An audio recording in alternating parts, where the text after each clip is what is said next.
मैं हूं डेविड। खनिज प्रशासन और डेविड की गांठ जोड़ के आगे बना हुआ प्रशासन। सोन नदी के बीचों बीच धार में चीखता चिल्लाता चैन माउंटेन पॉकलिन मशीन, जिसकी सहायता से सोन का सीना छलनी किया जाता है।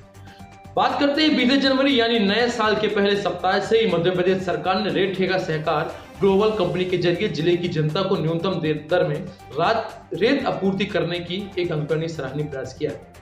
चूंकि अक्टूबर 2023 को समाप्त हुए रेत के ठेके और विधानसभा चुनाव के मद्देनजर अधर में लटके रेत के टेंडर से रेत आपूर्ति ठप पड़ गया था और यह रेत माफियाओं के लिए एक वरदान सा साबित हो गया। आइए जानते हैं एक नजर में कौन है सहकार ग्लोबल कंपनी और कौन है डेविड सिंह।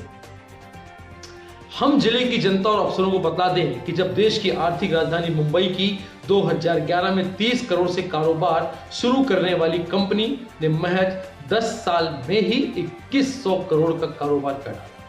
ऐसे में सवाल यह है कि इस महारत को हासिल करने वाली सहकार ग्लोबल कंपनी अब शहडोल में जिले की जनता को कम कीमत में रेत आपूर्ति करेगा अथवा ईस्ट इंडिया कंपनी की ही तर्ज पर जेब भरते हुए आगामी 5 साल तक लूट खसोट कर जिले की खनिज संपदा का दोहन करता रहेगा। सहकार ग्लोबल कंपनी के 300 लठैत शहडोल जिलों में शहर से लेकर ग्रामीण इलाकों में मचा रहे हैं हड़कंप। जानकारी के अनुसार यदि हम बात करें तो यह देखना बड़ा दिलचस्प होगा कि जिले में कायदे कानून की व्यवस्था को लेकर जनता अभी से ही चिंतित हो रही है। कहा यह भी जा रहा है कि सहकार ग्लोबल कंपनी के 300 लठैत शहडोल जिलों में शहर से लेकर ग्रामीण इलाकों में तांडव मचा रहे हैं, जिनके ना तो आपराधिक इतिहास का पता है और ना ही उनकी स्थानीय पुलिस थाने में कोई उनकी मुसाफरी ही दर्ज की गई है।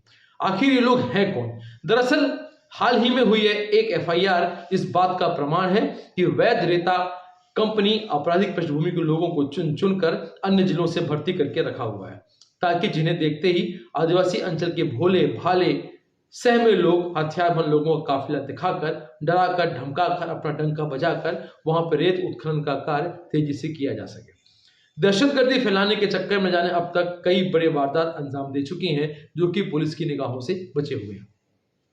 गौरतलब है कि रेत तस्करी कारोबार में डेविड का खौफ और हाल ही में हुई पटवारी की मौत मुश्किल की कोई भूला ही नहीं होगा। और बीते 25 नवंबर 2023 में जिस माफिया के अवैध खनन को रोकने पटवारी प्रसन्ना सिंह बघेल को एसडीओपी कलेक्टर के मौखिक आदेश से निकल कर गए थे, वे वापस लौटकर नहीं आए थे। लौटी तो उनके खून से भरी हुई लाश।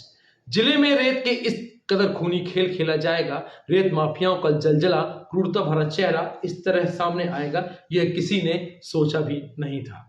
गौरतलब है कि हत्या की घटनाक्रम के बाद जिला प्रशासन ने इस मामले में भी बातें तो बड़ी बड़ी की, लेकिन उसका धरातल पर कितना एमिटमेंट हुआ यह सबको पता है। और आज डेविड पुनः मध्य प्रदेश के शहडोल में अपना सिक्का जमाने आने वाला है।